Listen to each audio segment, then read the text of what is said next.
안녕하세요. 저는 경기도 수원에 살고 있는 36살 여자입니다.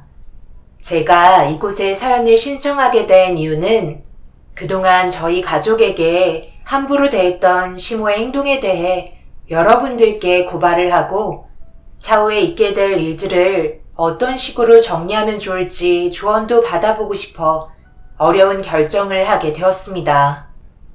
얼마 전에 시모가 그동안 저희 가족에게 무참히 행했던 악행에 대해 용서를 해달라고 눈물을 흘리면서 애원하셨습니다. 만약 엄마가 용서를 받아주지 않으신다면 시모는 결국 길거리 생활을 면할 수 없을 거예요. 그래서 시모는 최후의 수단으로 엄마 앞에 무릎까지 꿇으셨습니다. 결국 한참 동안 눈물을 흘리며 용서를 구한 뒤 돌아가셨지만 엄마의 생각을 알 수 없어 진지한 대화를 이어나갔고 확실한 결정을 지을 수 없어 여러분들의 도움을 받아 최종적으로 결정을 내리려 합니다. 작년에 양가 집안의 상견례까지 전부 끝낸 상태였고 결혼식 날짜만 조정하면 되는 거였는데 전염병 때문에 상황이 좋지 않아 예비신랑과 어떻게 하면 좋을지 한참 동안 고민을 하던 중이었어요. 결혼식 날짜를 잡아도 계속 바뀌게 되는 나라의 정책 때문에 저희의 일정도 변화를 줘야 해서 확실하게 식장을 잡을 수가 없었습니다. 그래서 결국 이런 안 좋은 상황 때문에 많은 고민 끝에 내린 결정은 어느 정도 안정기에 접어드는 시기가 오는 시점에 결혼식을 진행하고 일단 혼인신고부터 한 뒤에 결혼 생활을 하는 게 좋을 것 같아 양가 부모님께 저희가 고민한 부분들을 설명해 드렸고 어느 정도 받아들여 주시는 듯 보였지만 시모는 계획했던 거와 다른 방향으로 흘러가기 시작하자 저를 시댁으로 부르셨어요. 결혼식 날짜 잡는 게 쉽지 않다고 들었다. 그래서 일단 혼인신고부터 하고 같이 살림 차리겠다며?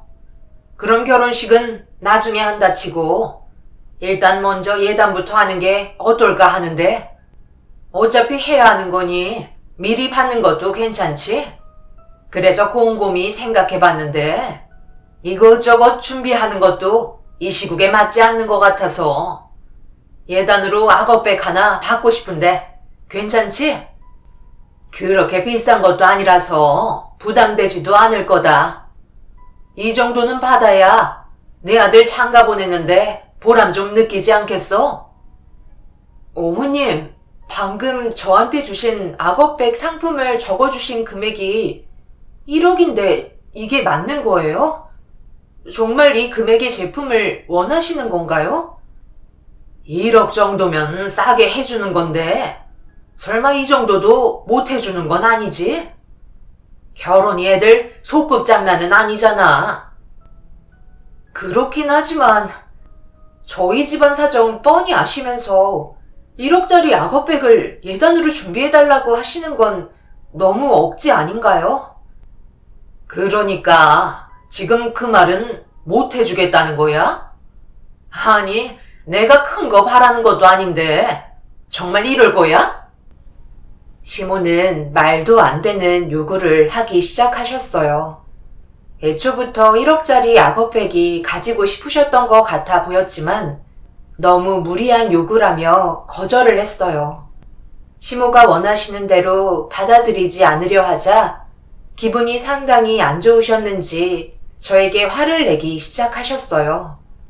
결국 서로의 의견이 조율되지 않은 채 집으로 돌아오게 되었고 이런 상황에 대해 엄마한테 전부 다 설명을 드렸어요. 예비 신랑도 저희 집에 함께 와서 자초지종을 설명한 뒤에 시모의 무리한 요구를 잘 설득시켜 보겠다고 얘기했지만 제가 시댁에서 시모에게 느꼈던 감정은 전혀 달랐어요. 예단으로 1억짜리 악어백을 받지 않는다면 예비 신랑과의 결혼은 더 이상 이루어질 수 없을 정도로 분위기는 심각했어요. 엄마도 많이 당황하셨는지 1억을 준비하기에는 문제가 있을 것 같다며 난처해 하셨습니다. 시모는 최대한 빠른 답변을 가져오길 기다리고 계셨지만 저희는 더 이상의 답변을 주지 못했습니다. 그래서 힘들다는 거야? 내가 원하는 걸 해줄 수 없다는 거냐고? 그래, 잘 알았다. 그럼 이 결혼은 없던 걸로 해야 되겠네. 꼭 이렇게까지 해야 할까요? 좀 더 다른 방법을 찾아볼 수도 있는 거잖아요. 저희가 가지고 있는 재산이 많지 않다는 거 잘 알고 계시면서 꼭 이렇게까지 해야 하나요? 어머님은 재산이 많으셔서 1억 정도야 우습다는 거 저도 잘 알고 있어요. 그래서 적은 금액이라고 생각하실 수 있죠. 하지만 저희는 그렇지 못해요. 아시다시피 저희 아빠가 세상을 일찍 떠나신 뒤로 지금까지 힘들게 입에 풀칠하면서 살아왔었어요. 어머님, 제가 이렇게 부탁드릴게요. 예단 같은 경우 저희 형편에 맞게 최대한 성의껏 해드리면 안 될까요? 엄마가 돈이 없어서 결혼도 못 시킨다며 많이 힘들어하고 계세요. 앞으로 제가 정말 잘할게요. 지금 그게 중요한 게 아니라고. 잘하겠다고 말하는 건 당연한 거잖아. 내가 원하는 걸 얻지 못하는 게 앞으로의 결혼 생활에 많은 걸림돌이 될 수도 있다는 건 생각 안 하니?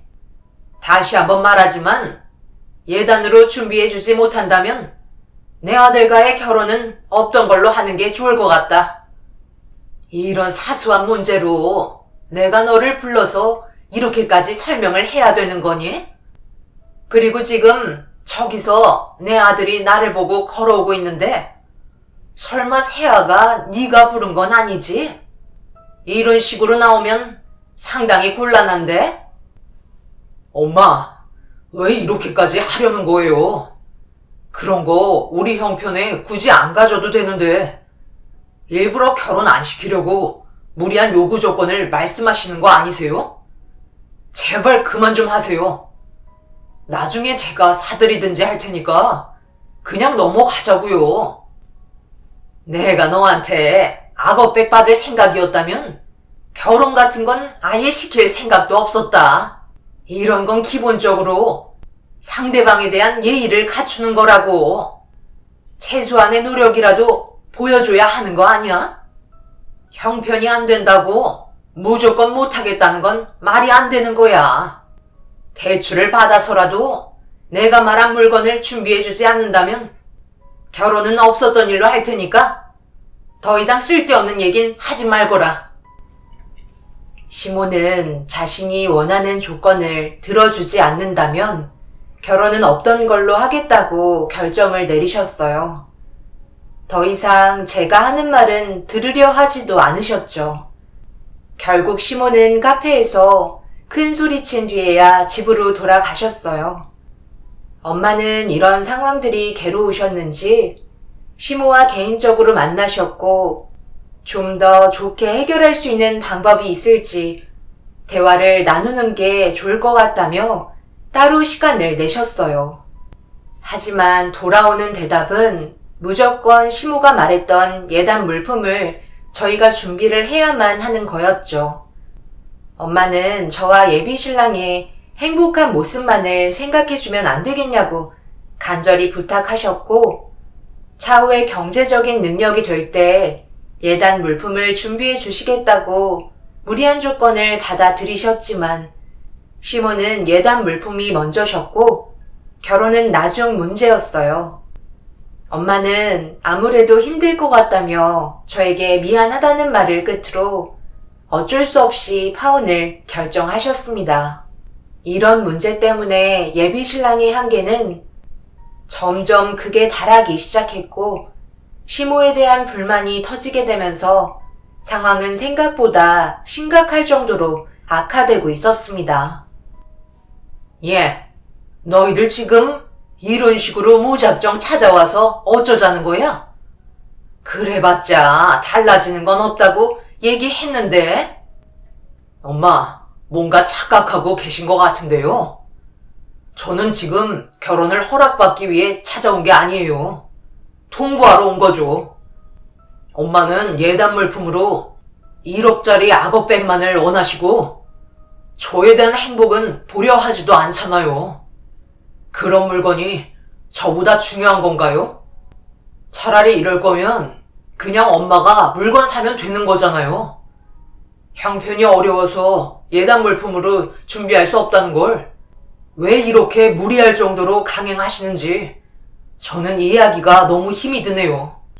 그래서 이런 식으로 엄마 혼자 이기적인 행동을 보이신다면 저도 똑같이 할 수밖에 없어요. 엄마와의 인연은 여기에서 마무리 짓겠습니다. 사랑하는 사람과 행복하게 사는 게 제 꿈이었는데 엄마가 제 꿈을 짓밟고 계신 게 너무 마음이 아프네요. 언제 또다시 엄마와 마주하게 될지 모르겠지만 지금은 두 번 다시 얼굴 보고 싶지 않아요. 제가 이런 식으로 나을 수도 있다는 거 어느 정도 예상은 하고 계셨죠? 그럼 저희는 먼저 일어나 볼게요. 예비 신랑은 부모와 자식 간의 인연을 끊겠다며 저를 데리고 현관문을 열며 밖으로 나가려 하자 그런 행동들이 마음에 들지 않았는지 갑자기 제 머리채를 잡아 패대기 치셨고 순식간에 일어난 시모의 돌발 행동에 많이 당황스러워하던 그때 엄마가 그 모습을 전부 보게 되면서 양손에 들고 있던 과일 바구니를 바닥으로 떨어뜨리셨어요. 결국 엄마는 시모가 저에게 했던 행동들에 대해 화가 머리끝까지 올라와 버리셨고 엄마는 시모의 머리채를 잡아 흔들기 시작하면서 몸싸움이 벌어지고 말았네요. 엄마, 제발 좀 그만해요. 동네 창피해 죽겠다고요. 이런 식의 전개를 바라고 계셨던 거예요? 서로 웃고 지낼 수 있을 만큼 좋은 상황들이 많았는데 왜 이렇게 극단적인 선택을 하시는지 저는 전혀 이해를 못하겠어요. 제발 그만 좀 하세요. 내가 원하는 거 받겠다는 게 도대체 뭐가 문제야? 이런 것 하나 얻지 못하는 집안에 왜 너를 보내야 하냐고? 어차피 잘 됐네. 이참에 제대로 된 여자 좀 만나라. 형편없는 집안이랑 살아봤자 우리 집에 돈만 빨아갈 게 뻔한데 뭐하러 손해보는 장사를 해야 돼? 제발 그만 좀 해. 보자 하니까 이런 식으로 행동해서 인연 끊으면 오히려 손해가 더 크다는 건 몰라? 왜 이렇게 생각이 없는 거야? 차라리 당신이 원하는 거 내가 사주면 되잖아. 애들 결혼하는 거 좋게 받아주고 더 이상 소란 피우지 마. 당신한테 받는 건 아무런 의미가 없다고. 내가 원하는 건 사부인한테 받는 거라고. 그래야 손해보는 장사가 아니지. 애들이 무슨 물건이에요? 장사를 하게? 제발 마음 좀 편히 내려놓으시고 둘의 행복만 생각해 주셨으면 좋겠어요. 가진 거 지뿔도 없는 것들이 꼭 저런 식으로 착한 척은 다 한다니까. 사돈, 적당히 하시죠. 내가 사돈이 생각하고 있는 속셈 모를 줄 알아요? 둘이 어떻게든 결혼은 시키고 싶은데 제가 원하는 예단 물품은 해주고 싶지 않고 그런데 분위기가 점점 사돈 쪽으로 기우니 지금의 상황을 놓치고 싶지 않은 거잖아요. 돈까지 굳으니 얼마나 좋은 기회야? 정말 속보이네. 어떻게 생각하시던 그건 사부인 자유시지만 그 전에 제 딸에게 사과부터 하시죠. 마음에 들지 않으면 파혼하면 될 것을 감히 내 딸의 머리채를 잡아요? 제가 겨우 붙잡고 있는 이성까지 놓아버리기 전에 당장 제 딸에게 사과하시라고요. 없는 사람들은 잃을 게 없으니 자존심이라도 지켜야지 어쩌겠어. 그래도 미안하다는 말은 나오지 않을 것 같은데요. 꼴랑 1억짜리 예단도 준비하지 못할 거면서 내 아들을 넘봤다는 자체가 벌써 머리채를 100번은 넘게 잡혀도 할 말이 없는 거라고요. 시모와 엄마는 언성을 높이며 난리를 치셨고 저희는 몸싸움을 벌이고 계신 두 분을 겨우 떨어뜨려 놓은 다음 더 이상의 진전은 의미가 없는 거라 생각해 예비신랑과 파혼하겠다는 말과 함께 엄마를 모시고 집으로 돌아가려는 순간 충격적인 광경이 벌어지게 되었고 예비신랑의 도움으로 급하게 응급실로 향하게 되었네요. 원하는 대로 움직이지 않던 저희에게 불만이 터졌던 시모가 부엌에서 갑자기 냄비 하나를 들고 나오시더니 급식소에서 일하는 주제에 자기 아들을 넘봤다고 막 끓여놓은 냄비 안에 있던 묵국을 엄마 얼굴에 부어버렸고 급하게 응급실에서 치료를 받으셨어요. 다행히도 흉터가 남을 정도로 화상을 입지는 않았지만 시모의 무책임한 행동을 법적으로 고소해야만 했어요. 하마터면 돌이킬 수 없는 결과로까지 이어질 수 있는 충격적인 상황이었죠. 결국 시모는 불리하게 법적 조치를 받게 되면서 위자료 청구와 함께 6개월의 징역을 받게 되었네요. 그날 이후 예비 신랑과는 더 이상의 인연을 만들어가지 못해 파혼을 하게 되었어요. 그리고 시부는 시모의 행동들을 용납할 수 없다며 이혼을 선택하셨습니다. 예비 신랑이었던 그 사람 또한 더 이상은 시모의 얼굴을 보고 싶지 않다며 부모 자식 간의 인연을 끊어버리고 말았네요. 그렇게 안 좋은 상황들이 전부 정리가 되면서 두 번 다시 시모를 안 보게 될 줄 알았는데 징역을 살고 나온 시모를 예상하지 못한 장소에서 마주치게 되었어요.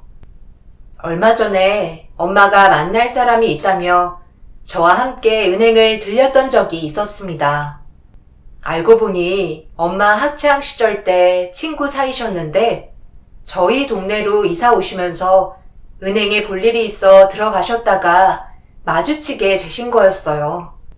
그래서 은행 창구에서 VIP 수행원의 도움을 받아 손님 접대실에서 엄마의 친구분을 기다리고 계셨고 잠시 뒤 그분이 모습을 드러내셨어요. 차분한 인상과 함께 미소를 띤 그분은 다름 아닌 은행의 총괄 책임자인 걸 알 수 있었습니다. 은행장으로 위임을 받아 저희가 살고 있는 동네로 이사를 오신 거였어요. 사람의 인연 한 치 앞도 모른다고 두 분은 저 몰래 몇 달 동안 서로 시간을 보내셨던 것 같았습니다. 은행장으로 근무하고 계셨던 분은 저희 가족과 사정이 비슷했어요. 아내분께서 세상을 떠나시고 오랜 기간 홀로 살아오신 아픔이 있으셨죠. 그런데 즐겁게 대화를 주고받던 도중 옆에서 느낄 수 있던 건 두 분이 서로 호감을 가지고 계신 듯 보였어요. 제가 봤을 때 나쁘지 않아 보였고 좋은 관계로 발전하셔서 엄마가 행복하신다면 제가 바라는 건 아무것도 없었습니다. 그렇게 좋은 분위기가 이어져 가고 있던 그 순간 접대실의 문이 열렸고 수행원의 도움을 받아 한 사람이 들어왔어요. 그런데 어디서 많이 본 듯한 얼굴이길래 자세히 바라보니 그건 다름 아닌 저희한테 악행을 일삼던 시모였습니다. 양손으로 들고 있던 쟁반 위에 커피가 올려져 있었고 저희 앞에 놓아주던 시모가 저와 엄마의 얼굴을 보자마자 화들짝 놀라며 털썩 주저앉으셨어요. 엄마와 눈이 마주친 시모는 어리둥절해하고 계셨습니다. 엄마도 예상하지 못한 장소에서 시모와 마주치셔서 그런지 당황한 모습을 보여주셨어요. 그 모습을 바라보고 계셨던 엄마의 친구분께서 무슨 일인지 물어보기 시작하셨고 입을 닫고 계신 엄마 대신 제가 조심스럽게 입을 열었습니다. 저분은 6개월 전만 해도 저희 예비 시어머니셨어요. 그런데 말도 안 되는 조건들을 내세우신 것도 모자라 충격적인 행동을 저지르셔서 징역을 살다가 나오셨거든요. 그런데 여기에서 마주치게 될 거라곤 전혀 예상하지 못했네요. 혹시 여기서 근무하세요? 네가 여기를 어떻게? 왜 이곳에 있는 거니? 여기는 VIP들만 들어올 수 있는 곳인데 그 사이 다른 남자라도 만난 거야? 그걸 왜 그쪽이 알아야 하는 건데요? 더 이상 말 섞을 사이도 아닌데 굳이 저희가 대답해 줄 필요는 없잖아요? 그때는 정말 죄송했어요. 저는 지금 보시는 것처럼 혼자가 되어버렸네요. 아들도 그렇고 저희 남편도 더 이상 저와 연락을 하지 않으려 해요. 만나주지도 않고요. 전부 다 제 잘못입니다. 징역 생활하는 동안 왜 이렇게 모질게 했는지 많은 후회를 했어요. 한순간에 감정 조절을 하지 못해 사돈 얼굴에 묵국을 부었던 건 제 인생의 제일 큰 실수였습니다. 정말 죄송합니다. 이런 상황에 제가 하는 말이 어이가 없고 황당하시겠지만 제 아들과 다시 시작해 주시면 안 될까요? 아무것도 바라지 않을게요. 그저 다시 원래대로 돌아오길 바랄 뿐입니다. 제가 이렇게 무릎 꿇을게요. 아무것도 바라는 거 없어요. 우리 가족이 다시 한 곳에 모일 수 있도록 사부인께서 도와주세요. 가족들에게 내쳐지고 혼자 살다 보니 그제서야 알겠더라고요. 이제 와서 용서를 빌어봤자 엎질러진 물은 주워 담을 수 없는 거 잘 아시잖아요. 벌써 6개월이 넘는 시간이 흘렀고 그때의 상처는 아직까지 아물지도 않았어요. 얼마나 충격을 받았으면 지금도 악몽에 시달린다고요. 용서도 타이밍이 있는 거예요. 이런 상황을 그쪽이 만드셨는데 그걸 왜 저희가 바로 잡아줘야 하는지 이해하기 힘드네요. 분위기 깨지 말고 그만 나가주시죠. 은행장님, 사부인이랑 알고 계신 사이신가요? 그럼 제발 좋게 풀어줄 수 있도록 도와주세요. 두 분 보통 사이가 아니신 것 같은데 정말 간곡히 부탁드리겠습니다. 아무것도 바라지 않고 예전으로만 돌려놔 주세요. 평생을 떠받들며 살아가도록 할게요. 시모는 자존심은 이미 예전에 버리신 상태셨어요. 하지만 엄마의 마음은 돌이킬 수 없었습니다. 시모는 엄마와 친구분의 사이가 심상치 않다는 걸 느끼셨는지 갑자기 도움을 요청하셨고 난감해하시는 친구분께서 수행비서분에게 시모를 내보내달라고 지시하셨습니다. 엄마는 그제서야 숨을 고르시며 마음을 진정시키셨어요. 한참 동안 엄마를 바라보고 계신 친구분께서 앞으로 계속해서 이런 식으로 마주치는 건 좋지 않을 것 같다며 시모를 권고사직 처분하셨습니다. 엄마는 친구분의 행동에 대해 아무런 대응도 하지 않으셨어요. 제가 봤을 때도 그렇게 하는 게 옳은 판단 같았지만 문제는 퇴사 처리를 당한 이후에도 쉬지 않고 저희 집 아니면 은행에 찾아오십니다. 시모는 단지 제자리로 돌아가고 싶은 마음뿐 다른 건 없으셨어요. 하지만 제자리로 돌아가는 것도 벌써 기회를 놓친 거였기 때문에 저희가 손쓸 수 있는 방법도 없었고 그렇게 해주고 싶지도 않았네요. 이런 안 좋은 상황이 닥치고 나서야 후회한들 무슨 소용이 있겠어요. 결국 시모는 땅을 치며 자신의 잘못에 대해 후회를 하셨습니다. 예비 신랑이었던 그 사람과 자주 연락을 주고받지는 않지만 저희에게 계속해서 피해를 주고 있어서 얼마 전에 전화를 걸었어요. 그리고 시모의 행동에 대해 전부 다 설명을 했죠. 그 사람은 저에게 미안하다며 한숨을 쉬었고 그 사람이 저희 집 앞에 버티고 계신 시모에게 다가가 소리치며 화를 내기 시작했어요. 시모는 동네 사람들이 보는 앞에서 자기 아들에게 용서를 구했지만 그 사람은 시모를 받아주지 않았습니다. 시모는 저와 그 사람의 관계를 형성해야만 자신의 위치를 돌려받을 수 있다 생각했는지 지금까지도 쉬지 않고 시간만 되면 저희 집 앞에 무릎 꿇고 계신 상황입니다. 엄마는 경찰에게까지 도움을 요청해 접근 금지 신청도 하고 받아주지 않겠다며 확고한 마음 표현을 했는데도 시모는 저희 의견은 들으려 하지 않았어요. 무조건 제가 그 사람과 다시 시작하길 원하고 계시네요.